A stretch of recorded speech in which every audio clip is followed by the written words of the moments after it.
దేవునికి మహిమ. Praise the lord. అందరికీ వందనాలు. ఇందులో ఒక వీడియో మాట్లాడాను. ఖచ్చితంగా ఆ వీడియో చూసాక ఈ వీడియో చూడండి. ఈ వీడియో చూసి దేవుని మాటలు తెలుసుకోండి. చాలామంది ఒక అపోహతో నింపబడి వారు అంటే సామెతలు 18:21 ప్రకారం జీవమరణములు నాలుక వశం అని ఉంది. ఒకవేళ ఎవరికైనా ఏదైనా నష్టం జరిగితే వారి తల్లిదండ్రులు చేసిన పాపం వాడికి తగిలింది అంటున్నారు. ఒకవేళ తల్లిదండ్రులకి ఏమైనా నష్టం జరిగితే వాడు చేసిన పాపాలే ఇంటి మీదకి వచ్చే తల్లిదండ్రులకు జరిగాయి అంటున్నారు. అది తప్పు. అందుకే మీ ఆలోచనలు వేరు, దేవుడు ఆలోచనలు వేరు. మీ తలంపులు వేరు, దేవుడు తలంపులు వేరు. కొన్ని మాటలు మనం తెలుసుకుందాం. బైబిల్ గ్రంథంలో మత్తయి సువార్త 13:9 చెవిగలవాడు వినుగాక అని ఉంది. ఈ పరిశుద్ధ గ్రంథంలో ప్రతి మాట మీరు చాలా విలువైంది. చాలామందికి తెలియక వారి నోటి ద్వారా వారి కుటుంబాలకి దోషం తెచ్చుకుంటున్నారు. దయచేసి మాట్లాడే ప్రతి మాట సత్యమై ఉండాలి, అది మంచి మాట అయి ఉండాలి. అప్పుడే వారి జీవితాల్లో ఊహించలేని కార్యాలు జరుగుతాయి. అయితే బైబిల్ గ్రంథంలో కొన్ని మాటలు మీతో చదవాలని ఆశ కలిగి ఉన్నాను. యెషయా అధ్యాయంలో ఒక మాట ఉందండి. యెషయా అధ్యాయంలో ఒక మాట ఉంది. మనం చూసుకోగలిగితే యెషయా 55 అధ్యాయంలో ఒక మంచి మాట మీకు వినిపించి నేను ముందుకు వెళ్తాను. Page number 616. యెషయా అధ్యాయము బైబిల్ గ్రంథంలో 55 అధ్యాయంలో 8వ వచనం చదువుతున్నాను. అందరూ శ్రద్ధగా వినండి. నా తలంపులు మీ తలంపుల వంటివి కావు, మీ త్రోవలు నా త్రోవల వంటివి కావు. ఇది యెహోవా. అంటే ఆయన తలంపులు మీ తలంపుల వంటివి కాదంటున్నాడు. ఆయన త్రోవలు మీ త్రోవల వంటివి కాదు. ఆయన తలంపులు ఎప్పుడు కూడా నీవు బాగుండాలని కోరుకుంటున్నాడు. కానీ నీవు నీ తలంపులతో అంటే పాపమైన తలంపులు, పాపమైన ఆలోచనలతో నువ్వు పరిగెడుతున్నావు కనుక, లోకంలో ఉన్నవాడితో స్నేహం చేస్తున్నావు కనుక ప్రతిదీ వాడి ద్వారా దోషం పాపం తెచ్చుకుంటున్నావు. ఇది వాస్తవం, తెలుసుకోండి. ఇక్కడ క్లియర్గా అంటే నా తలంపులు మీ తలంపులు వంటివి కావు, మీ త్రోవలు నా త్రోవల వంటివి కావన్నాడు. మళ్ళీ ఇది తెలుసుకోండి. మీ త్రోవలు పాపానికి గురి చేస్తుంటే ఆయన త్రోవ సత్యాన్ని చూపిస్తుంది. ఆయన త్రోవలో ఎటువంటి పాపము లేదు. పాపములో ఉన్న నిన్ను తన త్రోవలోకి రప్పించాలని తన తలంపులతో నేను నింపి, నీ ఆలోచనలు కాదురా, నీ తలంపులు కాదమ్మా, మంచి తలంపులు మంచి ఆలోచనలతో బ్రతికితే నేనంటూ ఏంటో మీరు తెలుసుకుంటారు, నా ప్రేమను మీరు తెలుసుకుంటారు అని తన మార్గం చూపించాడు. అయితే మన వాక్యంలోకి వెళదాం. ఈ వీడియో కొంచెం పెద్దదైనా చూడండి. ముందు వీడియో చూసాక ఈ వీడియో చూడండి. అలాగే ఇర్మియా అధ్యాయంలో ఒక మాట ఉంది. ఇర్మియా అధ్యాయంలో 32వ అధ్యాయము పేజీ నెంబర్ మీకు చదువుతున్నాను. పేజీ నెంబర్ అయితే 655 పేజీ నెంబరు. కొంచెం వెనక్కి తిప్పండి. ఆ 32వ అధ్యాయంలో ఇర్మియా 32వ అధ్యాయంలో 17-19 వచనం నేను చదువుతున్నాను. ఒకసారి మీరు వినండి. ఇర్మియా అధ్యాయం 32 17-19 వచనాలు. ఇక్కడ బాగా గమనిస్తే ఆయన ఏదైనా చేయగలడు. నిన్ను గద్దించి ఒక లెంపగా కొట్టి సరిచేయగలడు. నువ్వు తేడాగా తిరుగుతుంటే నీ వంకర మార్గాల్ని సరిచేయడానికి ఒక లెంపగా కొడితే నువ్వు పడిపోతే నువ్వు గాయం అవ్వచ్చు. మరలా ఆయన గాయం కట్టగలడు. ఆయన ప్రాణము తీయగలడు, ప్రాణం పోయగలడు. ఎందుకంటే దేవుడు ఆయన. నీ వల్ల ఎదుటివారికి హాని ఉంటే నేను ఉంచడు. నువ్వు 10 మందికి కావాలంటే భూమి మీద ఉంటావు. నీ బట్టి 10 మంది ఆయన మార్గంలో, మంచి మార్గంలో నడిపించాలని కోరిక ఆయనకుంటే ఖచ్చితంగా నేను ఉంచుతాడు. నువ్వు భయంకరమైన పాపం చేసి వెళ్తున్నావు అనుకో, ఉండవు నువ్వు. ఎందుకంటే త్రాగుబోతుగా ఉంటావేటి, తిరుగుబోతుగా ఉంటావేటి. అర్థమైందా? ఆయన చేతిలో ఉన్నావు నీవు నేను, తెలుసుకోండి. అయితే చాలామంది అంటున్నారు పాపిని ప్రేమించాడు కదండి అంటే, వచ్చాడు, ఆ దివిని విడిచి భూమి మీదకి వచ్చాడు, తన మార్గం చూపించాడు. తన మార్గంలోకి వచ్చి నువ్వు అన్ని పాపాలు విడిచిపెట్టాలి. పాపం వల్ల వచ్చేది మరణమని రోమ పత్రిక 6:23లో ఉంది. హెజ్కేల్లో 18:4 ఉంది. అందరూ నా వశంలో ఉన్నారు, పాపం చేసిన వాడికి మాత్రమే మరణం. పాపాన్ని, నీలో ఉన్న పాపాన్ని తొలగించడానికి, నీలో ఉన్న పాపంని గుర్తు చేసి దీనివల్ల చచ్చిపోతావని చెప్పడానికి వచ్చాడు ఆయన. త్రాగుబోతాడా, చచ్చిపోతే నీ కిడ్నీ పోతే ప్రమాదం అంటున్నాడు దేవుడు. అనేక రకాల అవయవాలు తినేస్తే చచ్చిపోతావు. భయంకరమైన పాపం, భార్య బాగా అందంగా ఉంటుంది, భర్త అందంగా ఉంటాడు, భయంకరమైన పాప జీవితంలో వెళ్ళి ఏడుసు రోగాలు అందించుకుంటే చచ్చిపోతారని చెప్తున్నాడు. అనేక రకాల పాపాలు, డ్రగ్స్, సిగరెట్లు, బీడీలు, ఖైనీలు, పాన్ పరాకులు, మత్తు ఇంజక్షన్లు, మత్తు పదార్థాలు, ఇవన్నీ ప్రమాదం అని చెప్తున్నాడు దేవుడు. దానివల్ల నువ్వు కోరుండి లోకంలో ఉన్నవాడితో స్నేహం చేసి నీ అంతటి నువ్వు, నీ శిక్షకు నువ్వే కారకమై చనిపోతున్నావు. అర్థమైందా? నిన్ను అడ్డుకోవాలనే సేవకుల్ని పంపిస్తున్నాడు మీ ఇంటి ముందు సువార్త రూపంలో. తెలుసుకోలేక నా ఇష్టం నేను తాగుతాను, నా ఇష్టం నేను తిరుగుతాను. తిరుగు, నీ ఇష్టమే, అందుకే నీ శిక్షకు నువ్వే కారకుడని హెజ్కేల్లో క్లియర్గా లేవీయుల కాండంలో 20:9 ఉంది, చదువుకోండి. నీ శిక్షకు నువ్వే కారకుడివి. ఇక్కడ నేను కొన్ని మాటలు మీతో పంచుకోవాలని ఆశ కలిగి ఉన్నాను. ఇర్మియా 32:15-19 చదువుతున్నాను, అర్థం చేసుకోండి. యెహోవా ప్రభువ సైన్యములకు అధిపత్యగు యెహోవా అను పేరు వహించువాడా, శూరుడా, మహాదేవ, నీ అధిక బలము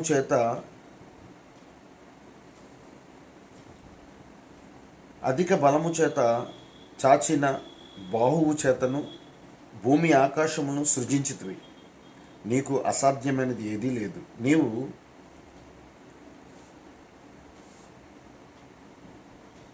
నీవు వేలాది మందికి కృపచూపు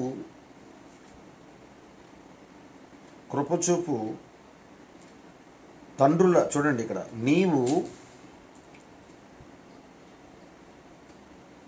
ఇక్కడ ఒక మాట ఉంది, చూద్దామండి. ఇక్కడ బాగా గమనించండి, కొంచెం కన్ఫ్యూజ్ అయ్యాను కానీ మీకు వివరంగా చదువుతున్నాను. 18వ ఉంది, నీవు వేవేల మందికి కృపచూపు, అంటే ప్రతి ఒక్కరికి కృపచూపేవాడిగా ఉన్నాడు. తర్వాత తండ్రుల దోషములను వారి తరువాత వారి పిల్లల ఒడిలో వేయగలడు. దోషం తండ్రి చేస్తున్నాడు కనుక పిల్లలకి కూడా అనుకుని ఆయన వేయగలడు, కానీ ఆయన పరిశుద్ధుడు. మనుషులు అనుకుంటున్నారు తల్లిదండ్రులు చేసిన పాపం రా కొట్టుకుపోయాడు, వాడు చేసిన పాపం తల్లిదండ్రులకు అంటుకుందని అని మనుషుల స్వబుద్ధిని ఆధారం చేసుకుని మాట్లాడుతున్నారు. దేవుడి చేతిలో అయితే పవర్ ఉంది, వేయగలడు, కానీ ఆయన తలంపులు వేరు. వారు చేసిన పాపాలకి పిల్లలేం చేస్తారండి? తప్పు కదా. పిల్లలు చేసిన పాపాలకి తల్లిదండ్రులు ఏమవుతారండి? తప్పు కదా. వారి పాపం వీళ్ళ మీదకి వస్తే తప్పు కదా. వీరి పాపం వారి మీదకి వెళ్తే, వారి ఒడిలోకి వెళ్తే పాపం కదా. అందుకే తన తలంపులు వేరు. మనుషులు అలా మాట్లాడుకుంటారు స్వబుద్ధిని ఆధారం చేసుకొని. సామెతలు 3వ అధ్యాయంలో ఉంది, చదువుకోండి, 5-6 స్వబుద్ధిని ఆధారం చేసుకొని అలా దోషాలు అంటికిపోయి అనుకుంటారు. తల్లిదండ్రులు దోషం అండి, వాళ్ళు కొట్టుకుపోయారు, వారు పిల్లలు చేసిన పాపం ఏంటి తల్లిదండ్రులపై పడింది. అలాగే సినిమాలు కూడా అప్పుడు తీసేవారు. అది నిజం అనుకుని ప్రజలు భయంకరమైన తప్పు మార్గంలోకి వెళ్ళిపోయారు. దేవుడు తలంపులు వేరు, దేవుడు ఆలోచనలు వేరు. చూడండి, వేయగలవు. ఇక్కడ చూడండి ఏమన్నాడు, పిల్లల ఒడిలో వేయువాడు, ఆలోచన విషయములలో నీవే గొప్పవాడివి. అది ఆయన ఆలోచనలే గొప్పవి.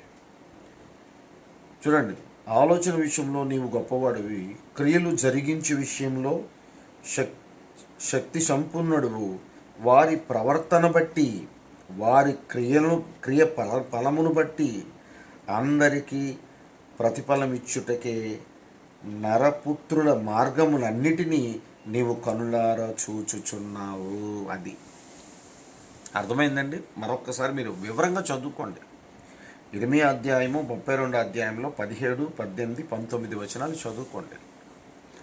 ఆయన నీ దోషం బట్టి నిన్ను శిక్షించగలడు, కానీ నీ దోషం బట్టి నీ పాపం బట్టి నిన్ను శిక్షించకుండా నిన్ను రక్షించడానికి వెతుక్కుంటూ వచ్చాడు ఆయన. కానీ ఒక భూమి మీద మనుషులకున్న ఆలోచన ఏంటంటే, వీడు పాపం చేశాడు తండ్రి, ఈ తండ్రి దోషం పిల్లల మీదకి ఒడిలోకి వెళ్ళిపోతున్నాయి అంటారు. కాదు, వెళ్ళదు. కానీ తండ్రి మంచోడు కాదు, పిల్లడు కూడా మంచోడు కాకపోతే ఆ దోషం వెళ్తుంది. కానీ తండ్రి మంచోడయ్యి, అదంటే తండ్రి ఒక పాపాత్ముడయ్యి పిల్లడు మంచివాడు అనుకోండి, ఎలాగా ఆ పాపం అంటుకుంటుంది? అందుకే మనకి ఇలా గిల్లితే, నాకు ఇలా గిల్లితే నాకే నొప్పి పెడుతుంది, నా కుమార్తెకి కుమారుడికి నొప్పి పెట్టదు కదా. ఇది అర్థం చేసుకోండి. మీరు అర్థం చేసుకోగలుగుతారనే నేను వివరంగా మీతో మాట్లాడుతున్నాను అండి. తల్లిదండ్రుల దోషాలు పిల్లల మీదకి పోవు, వాళ్ళు మంచోళ్ళు అయితే. అలాగే పిల్లలు పాపాలు దోషాలతో నింపబడితే తల్లిదండ్రుల మీదకి రావయ్యి. కానీ దేవుడు కనికరించే దేవుడు. ఆ పాపము చేసిన వాడిని కూడా మార్చడానికి ఆ దివి నుంచి భూమికి వచ్చి తన మార్గం చూపించాడు. ఎవరైతే తన పాపాన్ని తెలుసుకొని నేను పాపినని తెలుసుకుంటారో వారే రక్షించబడతారు. ప్రధానమైన పాపినని అపోస్తులు పౌలు గారు మరి తిమోతి పత్రిక మొట్టమొదటి అధ్యాయంలో 15వ వచనం 16వ వచనం అంటాడు, నేను ప్రధానమైన పాపిని అంటే. నిజంగా నేను కూడా ఘోరమైన పాపినండి, ఘోరమైన పాపిని. పాపాన్ని, నాలో ఉన్న పాపాన్ని ఎవరు తీయలేరు, ఆయన ఒక్కడే తీయగలడని నేను తెలుసుకున్నాను. నా అంత త్రాగుబోతుడు, భయంకరమైన త్రాగుబోతుండే, తెల్లారు లేస్తే రాత్రిలో తాగడమే, భయంకర మామూలు త్రాగుడు కాదండి. ఆ త్రాగుల్లో పాపానికి పరిగెట్టేవాడిని. గొడవలు, ఖైనీ ప్యాకెట్ తినడాలు, కానీ మందు తాగుతూ ఖైనీ ప్యాకెట్ కూడా థమ్సప్లో వేసుకొని నిషా కావాలని తాగేవాడిని, పాన్ పరగలు తాగేవాడిని, మరి డ్రగ్స్ టానిక్లు వాడేవాడిని. ఎన్నో పాపాలు చేశాను. కానీ దేవుడు గొప్పవాడండి. నన్ను రక్షించిన దేవుడు.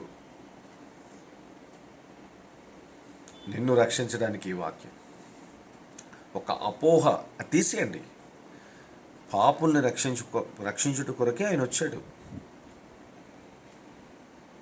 కానీ ఈ సబ్జెక్టు ఖచ్చితంగా మీరు తెలుసుకోవాలి. హెజ్కేల్లో మీకు ఇంకొక మాట చూపిస్తాను, 18వ అధ్యాయం, అది క్లియర్గా ఉంది. అయితే 18వ అధ్యాయంలో,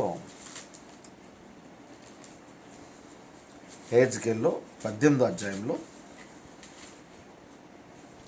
నేను స్పీడ్గా చదువుతాను, వినండి, అందరూ వినండి, బాగా వినండి, ఈ వీడియో పూర్తిగా చూడండి. హెజ్కేలు 18వ అధ్యాయంలో 4వ వచనంలో ఇందాక చెప్పాను కదా, పాపం చేసిన వాడికి మాత్రమే, ఆ పాపాన్ని విడిచిపెడితే రక్షించబడతాడు. పాపంలోనే వెళ్ళిపోతే కొట్టుకుపోతాడు పాపానికి. ఆడు చేసిన పాపం తల్లిదండ్రుల మీదకి వెళ్ళదు, తల్లిదండ్రులు చేసిన పాపం కుమారుల మీదకి వెళ్ళదు. ఇదే నేను మీకు చెప్తున్నాను సబ్జెక్ట్. ఈ హెజ్కేలు 18వ అధ్యాయంలో 10 నుంచి నేను 13 వచనాలు చదువుతున్నాను. అయితే ఆ నీతిపరునికి కుమారుడు పుట్టగా, చూడండి, ఆ నీతిపరుడికి కుమారుడు పుట్టగా, అంటే నీతిమంతుడికి కానీ ఒక కుమారుడు పుడితే, అక్కడ కోసం మాట్లాడుతున్నాడు. కుమారుడు పుట్టగా వాడు బలాత్కారము చేయువాడై, ప్రాణహానికుడై, చేయరాని క్రియలలో దేనినైనను చేసి, చేయవలసిన మంచి క్రియలలో దేనినైనను చేయకుండిన ఎడల, అనగా పర్వతముల మీద భోజనము చేయుటయు, తన పొరుగువారి భార్యని చెరుపుటయు, దీనులను దరిద్రులను బాధపెట్టి బలాత్కారము చేత నష్టము కలిగించుటయు, తాకట్టు చెల్లింపకయు, విగ్రహముల తట్టు చూచి హేయ కృత్యములను జరిగించుటయు, అప్పిచ్చి వడ్డీ పుచ్చుకొనుటయు, లాభము చేపట్టుటయు, ఈ మొదలగు క్రియలు చేసిన ఎడల వాడు బ్రతుకునా. అర్థమైందా? ఈ మాటలు అర్థమైందా బ్రదర్స్ సిస్టర్స్? ఇక్కడ ఒక నీతిమంతుడికి ఒక కుమారుడు పుట్టి భయంకరమైన పాపములు తిరిగి ఎదుటి వాళ్ళని బాధ పెట్టేసి వడ్డీల మీద వడ్డీలు గుంజేసి వాడి ఇష్టాసారంగా పాపంలో తిరిగేస్తుంటే అలాంటి వాడు బ్రతుకుతాడా? బ్రతుకునా అన్నాడు. ఆ కింద వచ్చిన ఉన్నాడు చూడండి, బ్రతకడు అన్నాడు. మళ్ళీ తర్వాత వచనం చూడండి, ఆ 13వ వచనంలో 3వ లైన్, ఈ హేయ క్రియలన్నీ చేసను గనుక అవశ్యముగా వానికి మరణశిక్ష విధింపబడును, వాడు తన ప్రాణమునకు తానే ఉత్తరవాది అగును. అది తన శిక్షకు తానే కారుకుడయ్యాడంటే ఎవరి మాట విండ కదండి వాడు. ఇంకొక మాట ఉంది అక్కడే చూడండి, చూడండి మళ్ళీ ఆ 14వ వచనం చదువుతున్నాను. 14వ వచనం నుంచి మీరు 20 వచనాలు చదువుతున్నారు, అది కూడా వినియండి. అయితే అతనికి కుమారుడు పుట్టగా ఆ కుమారుడు తన తండ్రి చేసిన పాపములన్నిటినీ చూచి ఆలోచించుకొని అట్టి క్రియలు చేయక ఉండిన ఎడలా. చూసారా, ఒక తండ్రి పాపాత్ముడుగా ఉన్నాడు అనుకోండి, ఆ తండ్రి భయంకరమైన పాపాత్ముడు అనుకోండి. కుమారుడు చూసి నా తండ్రి తాగుబోతుగా ఉన్నాడు, నా తండ్రి పాపం చేస్తున్నాడు, నా తండ్రి నా తల్లి మా అమ్మను కొడుతున్నాడు, నా తండ్రి ఇరుగు పొరుగు వారిని బాధ పెడుతున్నాడు, నా తండ్రి అన్యాయం చేస్తాడని తెలుసుకొని ఆలోచించుకొని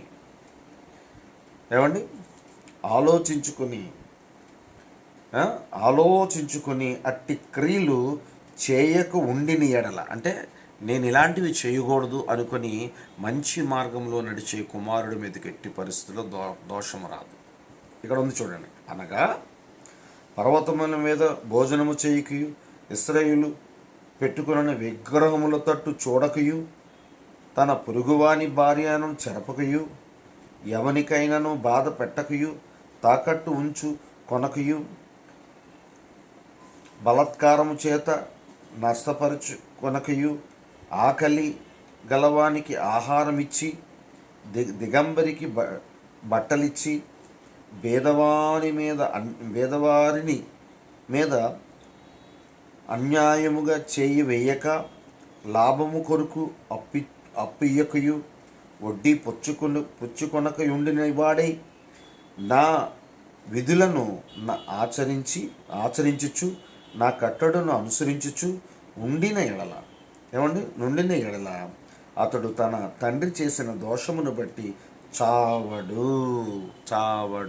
అది తండ్రి ఏమో భయంకరమైన పాపం చేస్తే కుమారుడు మారి పేదవారికి న్యాయం చేస్తూ, పేదవారికి బట్టలు ఇస్తూ, 10 మందికి సహాయం చేస్తూ, వడ్డీ ఇచ్చేసి లాభం తీసుకోకంట, అంటే డబ్బులు ఇచ్చి వడ్డీ వ్యాపారం చేస్తూ ఒప్పుకొని అన్నాడు కదా బైబిల్ గ్రంథం. ఈ అబ్బాయి అలాంటివి చేయకంట చేతనైతే సహాయం చేసేవాడిగా ఉండేవాడిగా ఉన్నాడని ఇక్కడ క్లియర్గా చూస్తున్నాడు. చూడండి, దోషమును బట్టి చావాడు, అతడు అవశ్యముగా బ్రతుకును. ఒక పాపాత్ముడైన తండ్రికి మంచి కుమారుడిగా ఉంటే ఆ తండ్రి చేసిన దోష క్రియలలో నువ్వు పాలు పంచుకోకంట, నువ్వు మంచి క్రియలు చేసుకొని ఎవరికి అన్యాయం చేయకంట 10 మందికి సహాయం చేస్తూ మేలు చేస్తూ ముందుకు వెళితే నీ తండ్రి చేసిన దోషం, నీ తల్లి చేసిన దోషం నీ మీదకి రాదు. ఇది కుమార్తెలు ఎవరన్నా ఆడపిల్లలు చూస్తే క్లియర్గా నీ తల్లి కానీ నీ తండ్రి కానీ చేసిన పాపాలు నీ మీద పడవు, నువ్వు మంచిదనం అయితే. సహోదరుడా, ఒకవేళ ఎవరన్నా ఈ వీడియో చూస్తే, సహోదరులారా, మీ తండ్రి తల్లి చేసిన పాపాలు మీరు మంచివారిగా మంచి ఆలోచనలతో ఉంటే ఆ పాపాలు మీ మీదకి రావు. ఇక్కడ ఇంకొక మాట ఉంది, మీతో చదువుతున్నాను. 18, అతని తండ్రి క్రూరుడై పరులను బాధపెట్టి బలాత్కారము చేత తన దోషమును బట్టి నష్టపరిచి తన జనుల్లో తగిన క్రియలు చేసను గనుక అతడే తన దోషమునకు మరణమునందును. అది తండ్రి చేసిన దోషానికి ఆయనే అనుభవిస్తాడు. అయితే మీరు కుమారుడు తన తండ్రి యొక్క దోష శిక్షను ఎలా మోయటలేదని చెప్పుకొనుచున్నారు. ఇప్పుడు అందరినీ అనుకున్నారు కదండి, ప్రజలందరూ అనుకుంటున్నారు కదా, తండ్రి దోషం కుమారుడి మీదకి వస్తుందని, కుమారుడి దోషం తల్లి మీదకి వెళ్తుందని చాలామంది అనుకుంటున్నారంట. అలాగే ఎందుకు అవ్వదు, ఎందుకు రాదు అనుకుంటారంట. కాదు, ఇక్కడ ఉన్నది క్లియర్గా చూడండి. 18వ వచనం మరలా చదువుతున్నాను. 19వ వచనం, అయితే మీరు కుమారుడు తన తండ్రి దోష శిక్ష శిక్షను ఎలా మోయటలేదని చెప్పుకొనుచున్నారు. కుమారుడు నీతి న్యాయములను అనుసరించి నా కట్టడలన్నిటిని అనుసరించి గైకొనను గనుక అతడు అవశ్యముగా బ్రతుకును. పాపము చెయ్యువాడే మరణము నొందును. తండ్రి యొక్క దోష శిక్షను కుమారుడు మోయటలేదని కుమారుని దోషశిక్ష తండ్రి మోయుడు. నీతిపరునికే చెందును. దుష్టత్వము ఆ దుష్టునికే చెందెను.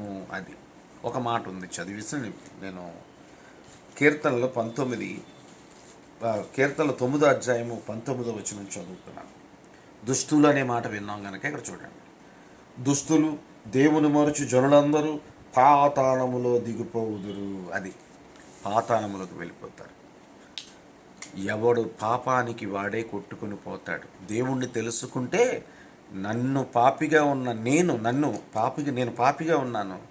నేను దేవుణ్ణి తెలుసుకొని పాపాన్ని విడిచిపెట్టాను, అందుకు నేను రక్షించబడ్డాను.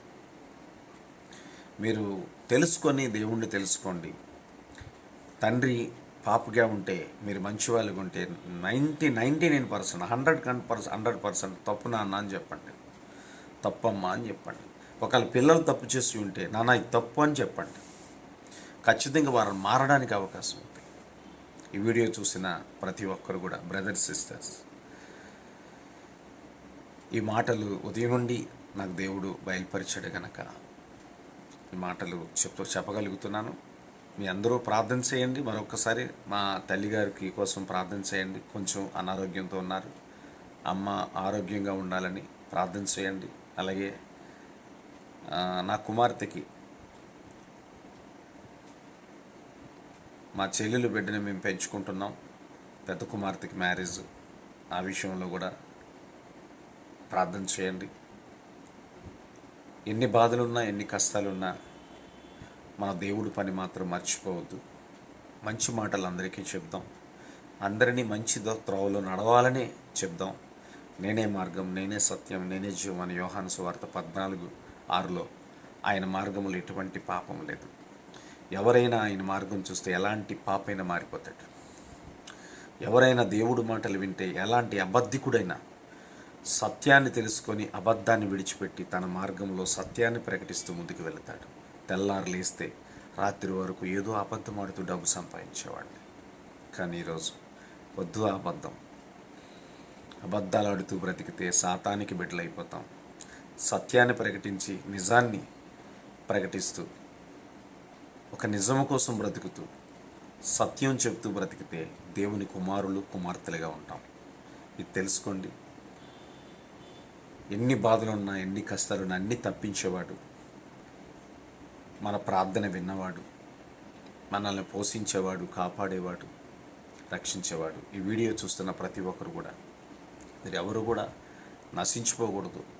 ఏ ఒక్కరు కూడా పాపంతో కొట్టుకొని పోకూడదని మీ బ్రదర్ శైలేష్ పాల్ ఈ మాటలు చెప్పాడు. అది బైబిల్ గ్రంథంలో ఉన్నది ఉన్నట్లే మాట్లాడాను గనక దేవుడు మాటలు అవి వినండి. నీ శిక్షకు నువ్వు కారకుడు అవ్వకూడదని దేవుడు ముందుగా ప్రవర్తనలను ఏర్పాటు చేసి, సేవకులను ఏర్పాటు చేసి, సువార్థికులను ఏర్పాటు చేసి, సాక్షులను ఏర్పాటు చేసి, ఈ వీడియో రూపంలోనూ మీ స్థానిక సంఘములో సేవకుడు రూపంలోనూ మీరందరూ బాగుండాలని కోరుకున్న ఒకే ఒకడు సర్వకోటి సృష్టికర్త, పరిశుద్ధుడు, నిజమైన దేవుడు యేసు ప్రభు. ఆయన మార్గంలోకి రండి, మీ జీవితాలు కట్టుకోండి, యథార్థంగా బ్రతకండి. God bless you all. Praise the lord.